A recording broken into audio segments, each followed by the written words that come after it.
কি করবো? আমি এক ট্রাক খাওয়া আনছি, ওটা ওইখানে যাচ্ছি, তার আগে আমি এটা দিয়ে এটা কিসের? বাট এটা আমার মা জমাইতো, মারা গেছে 4 বছর আগে, সে মারা গেছে। আমি জানি না এটার মধ্যে কি আছে, আছে অনেক কিছুই আছে, কি আছে আমি জানি, এটা আমি দিয়ে গেলাম।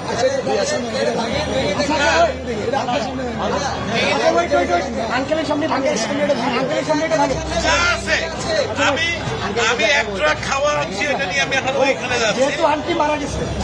না, আমার মা মারা গেছে। এটা তো বহু মূল্যবান, মানে আমার কাছে এটা অনেক মূল্যবান, 2 টাকাও থাকে অনেক মূল্যবান। আপনি কি চান আপনার সামনে আমরা এটা ভাঙবো? আপনি দেখতে চান? যদি চান, আচ্ছা, আপনি চান, আপনি যদি চান, আপনি চান। আচ্ছা, আপনি ভালো। শুধু মাথা আস্তে আস্তে আস্তে আস্তে বাচ্চারা দেয় সাইকেলের পয়সা, আমার বয়স কিন্তু 65।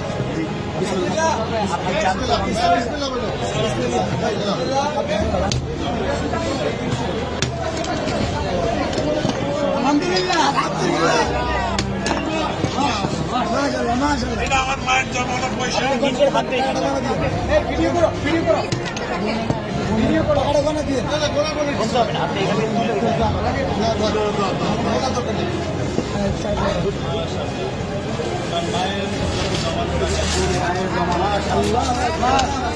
মারা গেছে। জন্য দোয়া করবেন, এটা আমার বড় ভাই। ছেলে খেলার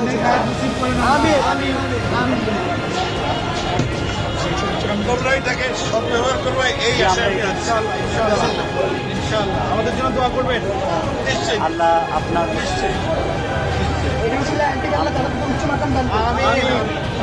আঙ্কেল, আপনাকে ধন্যবাদ আমাদের বৈষম্য বিরোধী ছাত্র আন্দোলনের উপর ভরসা রাখার জন্য। আপনার মৃত মায়ের মহামূল্যবান এই জমানো টাকা আমাদেরকে ডোনেট করার জন্য আপনাকে অসংখ্য অসংখ্য ধন্যবাদ। আমরা আপনার প্রতি চিরকৃতজ্ঞতা থাকবো। আপনার মায়ের জন্য আমাদের সবসময় দোয়া থাকবে। Wish you all the best. Thank you so much. আমি কিন্তু একজন প্রবাসী, আমি এখন ওইখানে একটা ট্রাক মাল আছে কিন্তু আমার, আমি নিয়ে আসছি, এখানে তো অন্য টাকা নাই, আমি এখন ওইখানে। আঙ্কেলকে টিস্যু দিন। পানি আছে, পানি আছে, পানি লাগবে তো সবার। পানি আছে, একটা বোতল পানি দাও। আঙ্কেল, আঙ্কেল, আঙ্কেল, আমাদের থেকে এক বোতল পানি নিয়ে যান। এটা আমাদের জন্য, এই যে, এক বোতল পানি দাও আঙ্কেল, এটা আমাদের পক্ষ থেকে আপনার জন্য গিফট। Thank you. আসসালামু আলাইকুম। আচ্ছা ভাই।